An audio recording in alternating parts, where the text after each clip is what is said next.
जी नाज़रीन, मेरे पीछे आपको ये वही स्पेस शिप नज़र आ रही है कि जिसमें एडवन बज़ एल्ड्रिन और नील आर्मस्ट्रांग ये 2 एस्ट्रोनॉट्स थे जो अपोलो प्रोजेक्ट जो जो नासा ने डिज़ाइन किया था जिसको उन्होंने पाया तकमील तक पहुंचाया और वो 1969 में चाँद की सतह के ऊपर सक्सेसफुली लैंड किए और लैंड करने के बाद वो इस धरती में ज़मीन पे कामयाबी से वापस लौट आए।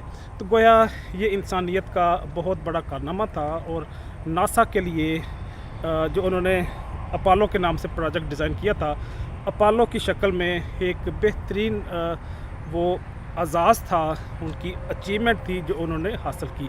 तो मेरे पीछे ये वही शटल है, ये वही स्पेसशिप है जो ज़मीन के मदार से निकल के जो मून पे लैंड की और मून पे लैंड करने के बाद वो सक्सेसफुली वापस भी लौट आई। अगरचे ये वो दौर था रशिया के साथ, यूएसएस के साथ, जिसका बड़ा तूती बोलता था, पूरी दुनिया में कम्युनिज़्म का बोलबाला था, आज वही सिर्फ रशियन फेडरेशन तक महदूद हो गया है। उसके साथ अमेरिका की एक सर्द जंग मौजूद थी। सर्द जंग वो मईशत की जंग होती है, वो उनकी साइंटिफिक डिस्कवरी की जंग होती है, वो एक दूसरे को नीचा दिखाने, एक दूसरे से आगे बढ़ने की जंग होती है। वही सर्द जंग इन 2 सुपर पावर्स के दरमियान मौजूद थी। उसके बाद जब रशिया टूटा अफ़गान वार के बाद, तो लोग समझते हैं और कहते भी हैं कि शायद अब ये पूरी दुनिया यूनिपोलर हो गई है।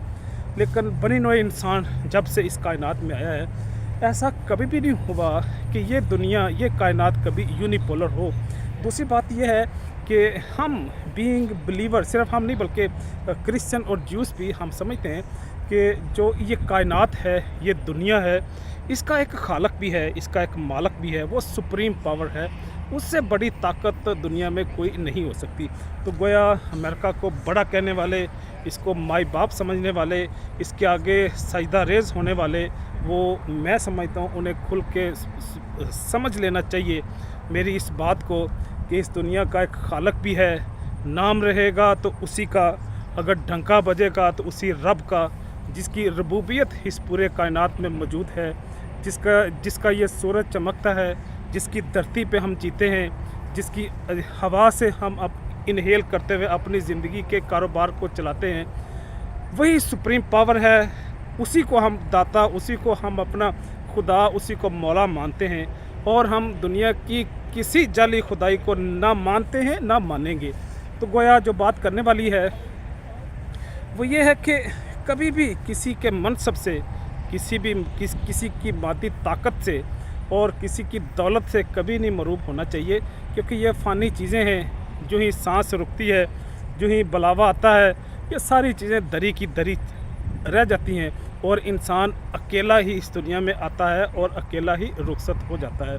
तो मैं आखिरी बात करके इजाज़त चाहूँगा कि ये जो एस्ट्रोनॉट्स हैं, जो स्पेस साइंटिस्ट हैं, जो एरोनॉटिकल इंजीनियर्स हैं, जो खला में जाते हैं, कई सारे ऐसे भी वाक़ये हुए कि जब उन पे कोई टफ़ टाइम आया तो फिर उनकी आखिरी पैगामात सुन के भी इंसानियत के रोंगटे खड़े हो जाते हैं। वो भी बिलीवर बन जाते हैं, वो भी इस कायनात के सामने सजदा रेज़ हो जाते हैं। तो इसका मतलब है हमें ये समझना चाहिए कि, क्योंकि मैं समझता हूँ कि इस दुनिया में आजकल तो बल्कि और भी ज़्यादा ऐसे एथिस्ट मौजूद हैं जो इस चीज़ के इनकार करते हैं।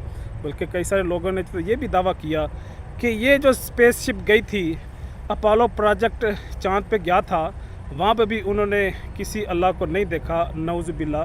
लेकिन अल्लाह बहरहाल हर जगह पे मौजूद है और वो मौजूद रहेगा।